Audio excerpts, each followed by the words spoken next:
Jour de Ligue Pro Guinée, produite par le GGC, la RTG est sponsorisée par la Fondation KPC pour l'humanitaire. Amis téléspectateurs, amis téléspectatrices, bonsoir, bonjour, bienvenue dans ce numéro collector spécial Jour de Ligue Pro Mercato Estival, parce que vous savez actuellement c'est la pause sur les différents stades de compétition. À travers cette émission Jour de Ligue Pro, pour vous présenter les différents matchs résumés au total. Il y a eu 11 journées jouées, 77 matchs, 157 buts marqués. Ça vous fait une moyenne de presque 2 buts par match. Ça veut dire que ça a joué au niveau de cette Ligue 1 Pro. J'ai envie de vous dire que dans le peloton des meilleurs buteurs, n'est-ce pas, de cette Ligue 1 Pro, donc de la crème de notre football, 2 joueurs occupent la tête du peloton. Il y a Victor Kantabadouno, il y a également Oulare du Wakria, Victor de la SAC de Sigiri.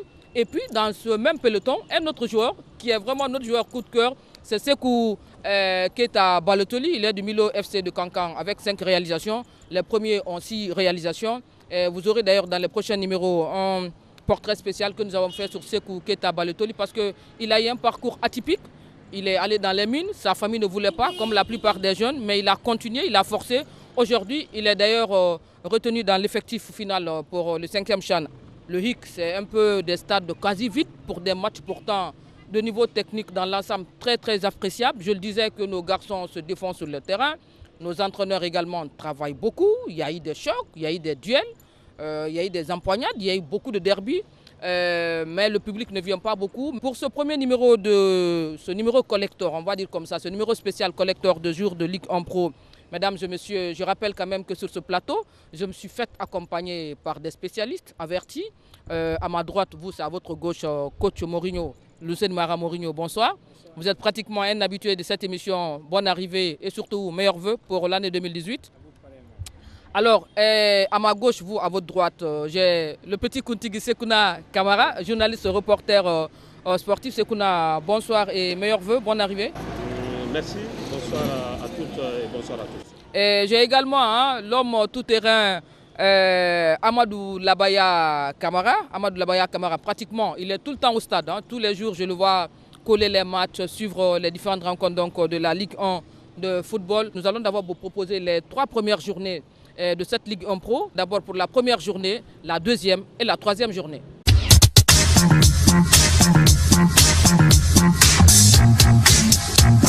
Le championnat guinéen Ligue Pro de saison 2017-2018 a débuté comme prévu le 3 novembre dernier sur les différents stades de Conakry. Cette saison, pour cause de rénovation des terrains de l'intérieur du pays, tous les matchs des 14 clubs de la première division se jouent sur place. La première journée a démarré par le match Éléphant de Koléa Afia FC au stade du 28 septembre. Dans cette rencontre très disputée, les jeunes éléphants qui ont retrouvé l'élite cette saison négocient très bien leur première sortie et tiennent en échec le club Babata, un but partout. En dépit de la forte pluie qui est tombée par intermittence au stade 28 septembre, cette opposition a été l'une des plus belles affiches de cette première journée de démarrage. Quant au champion en titre, le Oré AC, il n'a pas eu assez de difficultés pour se débarrasser du club Renaissance FC 2-0. La pelouse du stade annexe arrosée par une forte averse n'enlèvera absolument rien à l'appétit des rouges et blancs d'engranger les 3 points dès la première confrontation. On était allé presser un peu plus haut, donc on a récupéré des ballons dans des zones très dangereuses pour eux. Sur une d'elles, il y a un penalty, donc il n'y a même pas à discuter. Par contre, sur la deuxième mi-temps, on a un peu géré. Je pense qu'on aurait dû marquer et on aurait pu marquer avant pour se mettre un peu plus vite à l'abri. Mais bon, le plus important, vous savez, à un moment donné, c'est de savoir être efficace à un bon moment. On l'a fait. Je crois que bon, sur l'ensemble du match, c'est mérité les 2-0. Le football professionnel, ça se paye dans les détails et ça se joue dans les détails. Et un penalty et plus à la dernière minute, on était convaincus pour égaliser le but. Et ils ont contre-attaqué pour égaliser le deuxième but. Atlético de Koléa, dans un match presque décousu au stade annexe, est tenu en échec par le deuxième club promis de la saison, le Milo FC de Cancan. 0 but partout est le score final de cette rencontre, des occasions de but ratées. Même score pour le club de Kindia qui corrige les mineurs de Sigiri. Le Fellow Star de Mamadou Tiangui est battu dans un match plein de rebondissements au stade 28 septembre par le club militaire Asfag, 3-2, tandis que le premier derby de cette Ligue Pro 1 se solde sur un score nul de 1 but partout entre le CI Kamsar et le Wakria de Bokeh. Mais la plus grosse déception est la piètre prestation de Bingbiso, battu 2-0 par sa bête noire, le Satellite FC.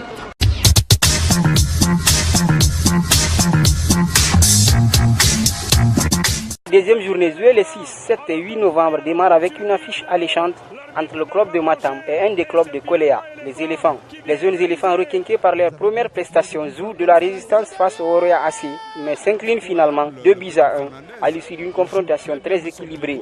Le stade de la baie aussi se relance face au Satellite FC. La petite surprise est venue du côté du stade de la Mission, où le Milo FC tient en échec un des cadors de la Ligue Pro, le Kangan FC. Un but partout. Les matchs Asfag Atlético de Koléa et Ashanti Golden Boy de Sigiri Renaissance de Bonfi se terminent également par des scores de parité. 0 but partout. Wakria de Boki, après un démarrage en demi-teinte, obtient 3 points nets devant l'AS Kaloum, qui concède sa deuxième défaite, 1-0.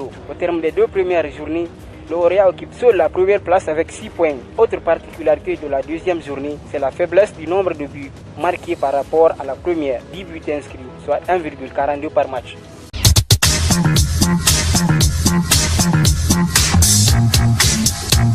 Cette journée s'annonce plus alléchante, notamment avec le match Afia Ashanti Golden Boy de Sigiri, une rencontre qui permet surtout au club Babata de se relancer définitivement après sa déconvenue lors de la première journée.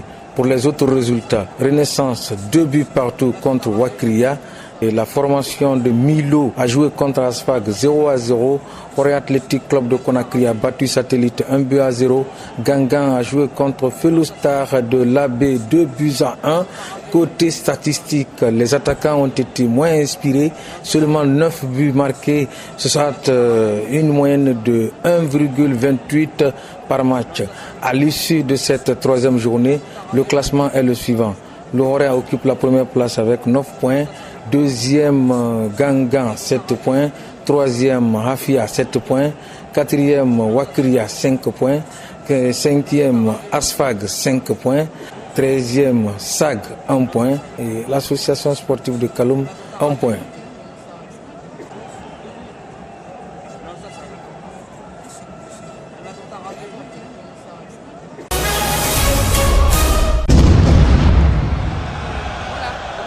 Sur le plateau de jour de Ligue Pro. Mourinho, on a vu les 3 premières journées, on le disait ici en début d'émission. Première journée, je dirais quand même que presque, il y a eu un certain respect de la hiérarchie des valeurs, même si quand même, ne l'oublions pas, le Afia a buté. Quelle est votre première réaction? Moi, ma première remarque, c'est d'abord c'est la défaite du Grand AS Kaloum, qui a très mal terminé la saison dernière. Mais qui n'a pas appris de ses erreurs, qui est resté dans la même dynamique de sa dernière saison. Et il faut le rappeler, l'AS Kaloum s'est battu très sûrement pour se maintenir en Ligue 1 l'année dernière. Et dès les 3 premières journées, l'AS Kaloum est parti dans la même dynamique en n'ayant qu'un seul point sur 3 matchs. Et c'est pour vous dire que l'AS Kaloum n'a pas appris réellement de ses erreurs. J'ai aussi remarqué, c'est les matchs qu'a vraiment joué l'équipe de Oroya. Le Oroya qui avait l'habitude d'enrouler tous les matchs dès le début. Et le Oroya a eu énormément de difficultés. Mais ils ont gagné 2-0 contre Renaissance le premier match. Et les autres matchs, un but d'écart. Et très difficilement, le Oroya gagne, surtout en deuxième mi-temps. C'est pour vous dire que tout de suite, les gens ont compris que la nouvelle saison-là sera très compliquée pour toutes les équipes qui sont engagées. Pour tous les clubs. Pour tous les clubs qui sont engagés. Parce que tout simplement, il y a un nivellement de valeur. Et en plus, il y a le fait de les faire venir tous à Conakry, les faire partager les mêmes stades. Il n'y a plus à dire je joue à domicile ou je joue à l'extérieur. Tout le monde joue à l'extérieur et en même temps à domicile. Amadou Labaya, pour cette première journée, on a vu quand même une équipe de Afia. Qu'est-ce qui n'a pas peut-être marché du côté d'Afia? Ils ont sous-estimé peut-être l'équipe des éléphants de Koléa. Lors de la première sortie pour le Afia, je pense que le Afia est tombé sur un club qui voulait sa confirmation de leader en Ligue 2. Je parle bien sûr de l'éléphant de Koléa qui est venu en fanfare. Les éléphants de Koléa qui retrouvent la première division et qui doivent jouer la première rencontre en Ligue 1. Je pense que c'était très intéressant pour cette équipe des éléphants de Koléa, comme l'a fait le Milo après 9 ans face à l'Atlético de Koléa. On a suivi le match. Ce qu'on a sur ces 3 premières journées, avec le match AFIA, la deuxième journée, le Orea qui a gagné, la troisième journée également, l'ASK qui a continué à s'enfoncer, le Milo qui a continué, n'est-ce pas, à tenir tête, Wakria, ne l'oublions pas, qui reste toujours dans le Big Four, n'est-ce pas, au niveau du haut du tableau. Grosso modo, qu'est-ce qu'on peut retenir?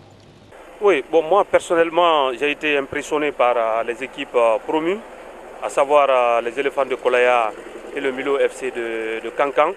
Il faut dire que la mise en route pour toutes les équipes n'était pas du tout facile, mais pour ces promus, les deux équipes donc, ont su véritablement tirer leur épingle. Leur force, ça a été quoi? Oui, leur force, c'est l'engagement, surtout l'équipe du Milo, qui est une équipe très engagée et qui joue le physique, s'il faut le dire ainsi. Mais pourtant, lors de la première journée contre Tico, ce n'était pas... Oui, mais justement, parce que... On a vu leur attaquant, Baletoli. C'était des matchs qu'il ne fallait pas perdre. C'est ce que je dis. Vous savez, la première journée, elle est très importante, comme la dernière journée. Vous savez, c'est la mise en jambe. Et aucune équipe ne voulait donc commencer très mal la compétition. La preuve en est que l'AS Kaloum, qui a très mal commencé, qui s'est très mal comporté lors de la première journée, et finalement elle a enchaîné des défaites avant de se retrouver. Les éléphants, et d'ailleurs, si les arbitres avaient été donc promptes, je vais le dire, certainement le AFA Football Club de Conakry allait connaître sa première défaite même de la saison, parce que, il faut le rappeler, le but accordé au AFA Football Club de Conakry n'avait jamais franchi... Le but égalisateur. Non, le but, parce que c'est le score. Alors ce ballon-là n'avait jamais franchi la ligne de but, malheureusement. Le but donc, a été accordé au AFIA, et finalement les éléphants sont parvenus, donc, malgré le calendrier donc, très difficile. Assisté, non, on aura mais oui, sauf que je crois l'arbitre, l'assistant donc, a été suspendu sur cette erreur. Alors, si vous remarquez, si vous regardez le calendrier des éléphants, les 3 matchs, jouer contre le AFIA, jouer contre le Orea, jouer contre l'AS Kaloum, et aller même, parce que si vous suivez ce match contre le Orea, c'était presque match gagné pour les éléphants. Et c'est juste à la 93e minute que le Orea Athletic Club de Conakry est parvenu donc à arracher les 3 points de la victoire. Le match qui a suivi pour les éléphants, c'était contre l'AS Kaloum.